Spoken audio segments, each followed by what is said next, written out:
Telling people I play Fallout 76 has always felt like admitting I like pineapple on pizza. Everyone says it is bad, but people cannot agree on why exactly. To the outside world, to the people who haven't tried this game, it has always been a punchline, a disaster. And I get it, really. But I was there, Gandalf. I was there 7 years ago when the bombs first fell. And until this day, we still have broken scripts, broken pathfinding, and Bethesda being Bethesda, nuking their own creation. And logically, I should really hate this game. Yet I have clocked 3,500 hours in Steam only. So today I'm putting my complaining brain to sleep to explain why this broken predatory mess is my absolute favorite guilty pleasure of 2025. So whether you're new, battle-scarred, or just here for the drama, welcome. The problems of Fallout 76 are undeniable. To quote the man himself, it just works. The developers are masters of applying band-aids to bullet wounds. Take the Caravan update as an example, God rest its soul. On one specific route, the Bramming would get permanently stuck in this corner, and instead of fixing the reason, the devs just reduced the mission timer to 7 minutes and made it so you don't fail when the time runs out. That is some peak Bethesda logic. Do not fix the flat tire, just make the car honk louder so you cannot hear the rim scraping the asphalt. And it all boils down to the worst pathfinding I have ever seen in any online game. Have you ever noticed how Fastnacht robots start walking in random directions when the parade starts? Or maybe you had an ultra-genetic mole miner stuck inside his little cave during the raid. It turns escort missions into some form of chaos. I don't know if it is the infamous spaghetti code, but I remember a time when equipping a trail firework in your grenade slot somehow made your gun reload faster. How are those things even connected to each other, you ask? I don't know. I bet Bethesda devs also don't. But the ancient engine that is older than some of you watching the video right now is not the real problem here. The biggest problem is the profit. Why patch old content when you can just delete it? Rest in peace to Nuclear Winter, Survival Mode, Bolt Raids, Caravans, gone but not forgotten.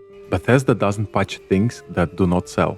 Instead we get dark patterns, artificial scarcity, fear of missing out, free small items in the store to make you check it daily. Cool things that are obtainable in the game only for a limited time disappear for months and years to appear as an Atomic Shop bundle. Ugh. I used to be a completionist like you, but then I got an expedition grind in my knee. I was a proud owner of every single plan and outfit obtainable in the game, and then they introduced the stamps grind and sold shortcuts in the Atomic Shop, and then I finally broke. And all this leads to the genius of their monetization. Create the problem, sell the solution. Originally the survival aspect of this game was a lot harder, but they removed hunger and thirst penalties years ago, made the nights brighter, introduced enemy scaling to adjust the difficulty for different players' levels. So why does the junk still have weight? Why with all the untradeable weapons we still don't get a bigger stash limit? And the answer is simple: to sell you Fallout first. It is a meticulously designed friction.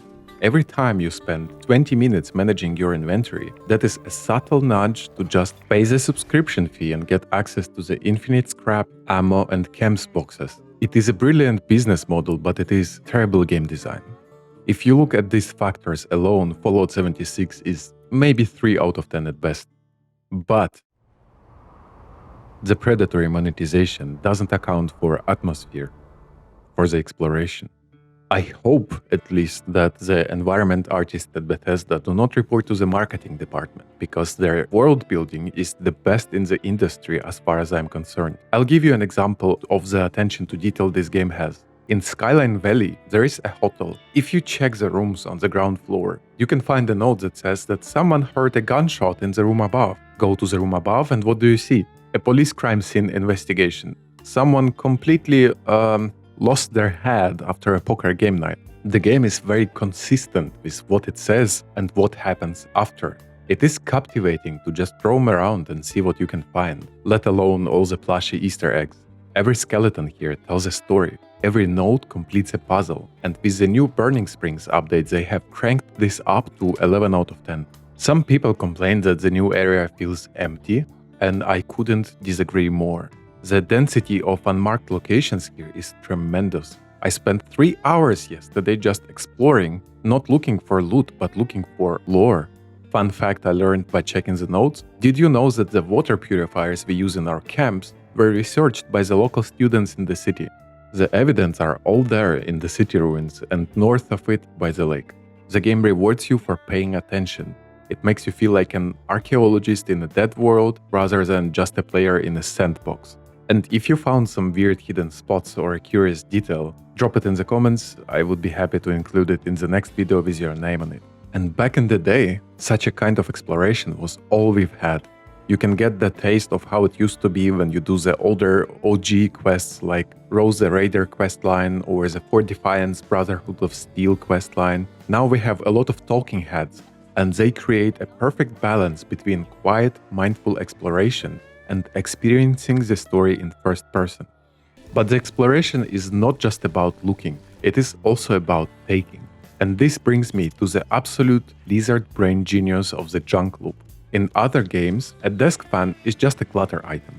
Its only purpose is to take space in the room. In Fallout 76, a desk fan is a screw. A screw is a weapon mod. A weapon mod is damage. And damage is fun.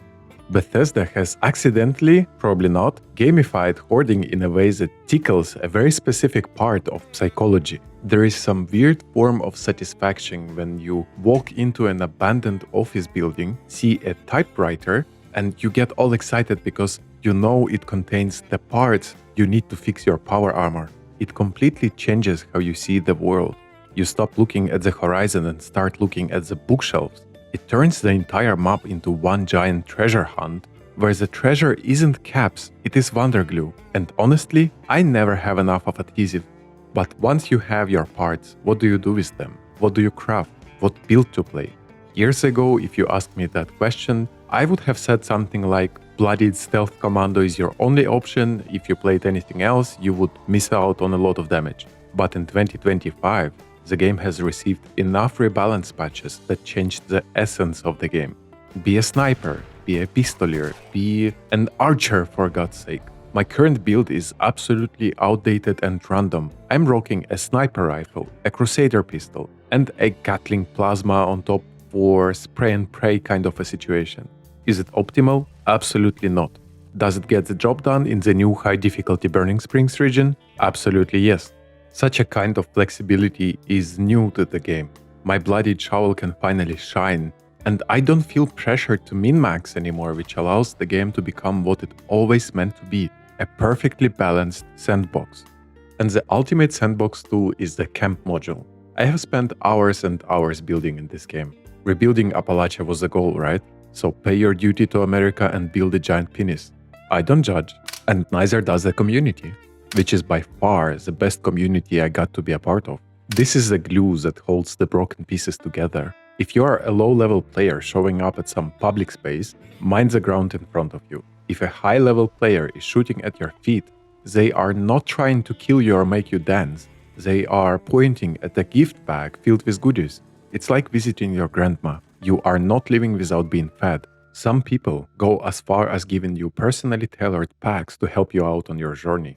You know, at this point, Fallout 76 has become my comfort game. Life is good, play Fallout. Life is bad, play Fallout. It's not sweaty like Call of Duty. It's not demanding like Elden Ring. It's just nice. I can log in, do a couple of events, and be on my way. Right now, I am completely dissolved in the Burning Springs update. I'm taking my time, and that's what I advise you. Take a detour, find the Mr. Pebbles Museum, find the holotape that has the origin of Rust King on it. Such gems are hidden in the unmarked locations. Fallout 76 is not the best RPG ever made, but it is the one I keep coming home to. It is a mess, but it is my mess. And in a couple of days, when the TV show drops, a lot of newcomers will be leaving the vault for the first time. I will activate my camp for newbies again, and I will be there to show them around. The doors to Appalachia are open for everyone. So whether you're new, battle-scarred, or just here for deep analysis, hidden lore, or just someone to complain about broken pathfinding with, you're in the right place. I've committed to covering Appalachia for the long run, so subscribe now to make sure you catch my next Fallout 76 video. Big props to Crestfallen Knight for supporting the channel throughout my YouTube journey, and I'll see you guys in the wasteland.